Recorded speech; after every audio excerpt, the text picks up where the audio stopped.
Hello दोस्तों, हमारे tutorial MWV के साथ एजुकेशन इंस्टीट्यूट में आपका स्वागत है। हम कक्षा 10 के विद्यार्थियों के लिए दो चरण रखित समीकरण से एक विधि होती है प्रतिस्थापन विधि। इस प्रकार के क्वेश्चन से आप लोगों को जो भी बोर्ड एग्जाम में बहुत ही क्वेश्चन पूछा जाता है। क्वेश्चन दिया गया है 2x + y = 4। ये पहला समीकरण है। दूसरा समीकरण दे दिया गया है x + y x + 2y = 6। इस प्रकार से दो समीकरण दिए होते हैं और आपसे कहेगा इसको प्रतिस्थापन विधि से हल कीजिए। किस विधि से? प्रतिस्थापन विधि से हल करना है। तो प्रतिस्थापन मतलब होता है क्या? उसको प्रतिस्थापित करना, यानी कि उसको अपने स्थान से हटा देना, बदल देना। जैसे कि मान लो कि यहाँ पर कोई x है, यहाँ पर क्या है y है। जो y के स्थान में क्या आ जाए, x आ जाए, तो y क्या होगा? y को x प्रतिस्थापित कर देगा, यानी हटा देगा उसको, उसका स्थान चेंज कर देगा। तो प्रतिस्थापन विधि से इसी प्रकार से क्वेश्चन हल करते हैं। चलिए हम पहला समीकरण देखते हैं। यहाँ पर पहला समीकरण दे लेते हैं 2x + y = 4 है। ये पहला समीकरण है। अब हम यहाँ से x का मान निकाल लेते हैं या y का मान निकाल लेते हैं। तो हम यहाँ से हम y का मान निकालते हैं। मान लो तो यहाँ पर प्लस का y है और बराबर 4 है, और ये इधर जो 2x है वो प्लस का है, इधर आ जाएगा तो माइनस का 2x हो जाएगा। तो y का मान आ गया y बराबर 4 - 2x। क्या गया? 4 - 2x। अब हम y का मान, इसको हम समीकरण नंबर 1 मान लेते हैं, इसको समीकरण नंबर 2 मान लेते हैं। तो अब हम y का मान क्या करेंगे? समीकरण नंबर 2 में पुट करेंगे। तो लिखते हैं y का मान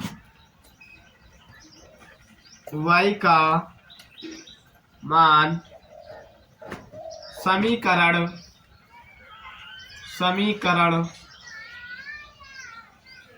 2 में रखने पर। अब दूसरा समीकरण क्या है? x + 2y = 6। आगे देखते हैं x + 2y = 6। ये क्या है? ये दूसरा समीकरण है। अब यहाँ पर हम दूसरे समीकरण में जहाँ पर 2y है तो y बराबर क्या है? 4 - 2x। क्या है? 4 - 2x। हम इसको यहाँ पुट करते हैं तो ये हो जाएगा x + 2 × y का मान कितना है? y का मान हमको प्राप्त है 4 - 2y। तो जहाँ पर y वहाँ पर हम रखेंगे 4 - 2y। ये यहाँ हो जाएगा 4 - 2x है। क्या है? 4 - 2x है। y का स्थान पर इक्वल 6 है। अब इसको आगे बढ़ाते हैं, हल करते हैं। तो ये x प्लस ये 2 अंदर मल्टीप्लाई कर रहा है इसे, तो 2 चौको 8। अब यहाँ पर आएगा तो प्लस माइनस माइनस, 2 दूना 4, x बराबर 6। जब हम इसका मल्टीप्लाई किए तो हमको x + 8 - 4x बराबर 6 प्राप्त हुआ। अब इसको आगे हल करते हैं। जहाँ पर देखते हैं ये इधर पॉजिटिव है, जब इस तरफ लाके निगेटिव हो जाएगा। आगे देख लेते हैं।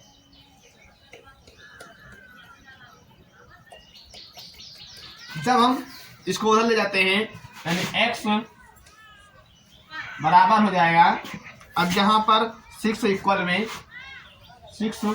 अब ये इधर प्लस का है, जब इस तरफ लाएंगे तो माइनस हो जाएगा, तो माइनस का 8।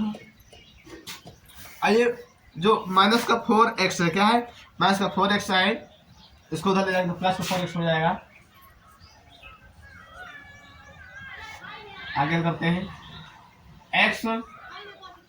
अब यहाँ से हम क्या करते हैं कि इसको घटा देते हैं। जब घटाएंगे तो माइनस का 2 बचेगा, 6 में से माइनस का 2 + 4x हो जाएगा। अब यहाँ पर 4 क्या है? पॉजिटिव है। जब इसको हम इस तरफ ले जाते हैं तो निगेटिव हो जाएगा, तो x - 4x बराबर माइनस का 2। आगे करते हैं। जब यहाँ पर हम देखते हैं कि x प्लस का है और माइनस का 4x है। इसको हम घटा देंगे तो माइनस का 3x हो जाएगा। तो माइनस का 3x बराबर माइनस का 2। अब माइनस कैसे हो जाएगा आगे, यहाँ पर 3x से बराबर में 2 है, 3 क्या कर रहा है, गुणा कर रहा है। जब हम इसको इधर तक ट्रांसफर करेंगे तो क्या हो जाएगा, इसको डिवाइड करेगा तो x बराबर हो जाएगा 2/3। तो हमको जो x का मान प्राप्त हुआ है 2/3 प्राप्त हुआ है। अब हम x का मान किसी भी एक समीकरण में पुट करते हैं, या समीकरण 1 में या समीकरण 2 में। जब हम x का मान समीकरण 2 में पुट करते हैं, या तो समीकरण नंबर इसमें भी हम पुट कर सकते हैं, यहाँ भी हम x का मान पुट कर सकते हैं y के बराबर। इसको समीकरण नंबर 3 मान लो। तो अब हम क्या करते हैं, जब हम इसमें पुट करेंगे तो हमको कैलकुलेशन कम करना पड़ेगा, क्योंकि यहाँ पर हम देखते हैं कि y बराबर 4 - 2x, इसमें कम वैल्यू है और इसमें क्या है वो थोड़ा ज़्यादा कैलकुलेशन करना है। तो थोड़ा इसमें रख देते हैं, जल्दी आसान हो जाएगा। तो लिखेंगे अब हम समीकरण 3 में x का मान रखने पर, यानी कि x का मान समीकरण 3 में रखने पर x का मान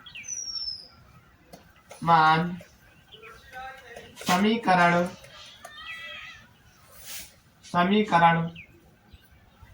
3 में x मान समीकरण 3 में और रखने पर 3 में रखने पर जब हम समीकरण 3 में x मान पुट करते हैं तो समीकरण तीसरा हमको प्राप्त हो y बराबर 4 - 2y है, 2x है। y बराबर 4 - 2x, y इक्वल टू 4 - 2।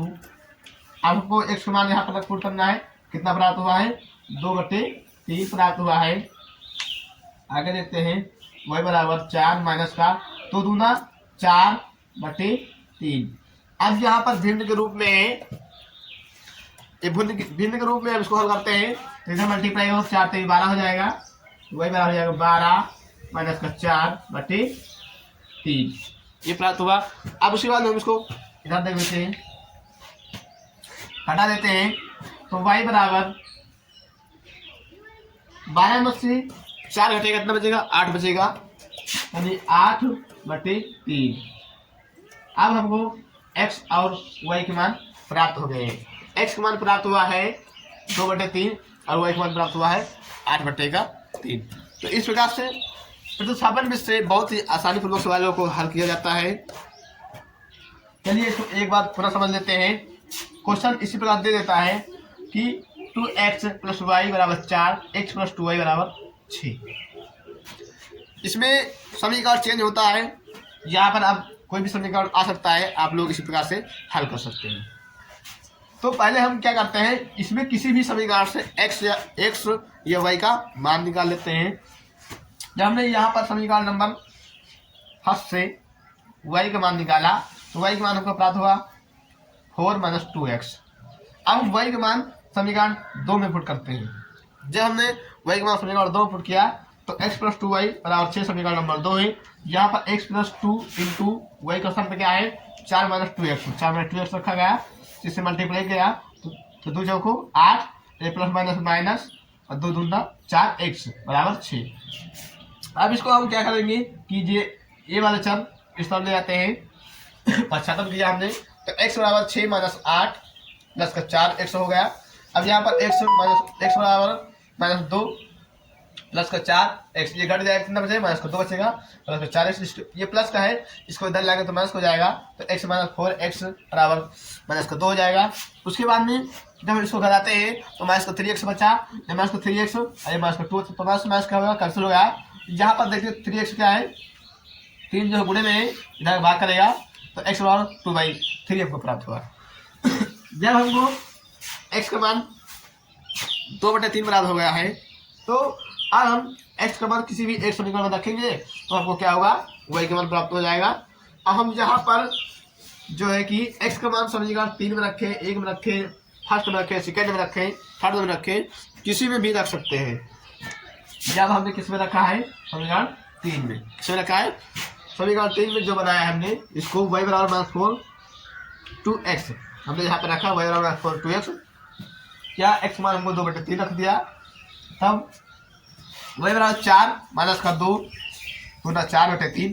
जब भिन्न हल किया तो y बराबर 12 माइनस 4/3।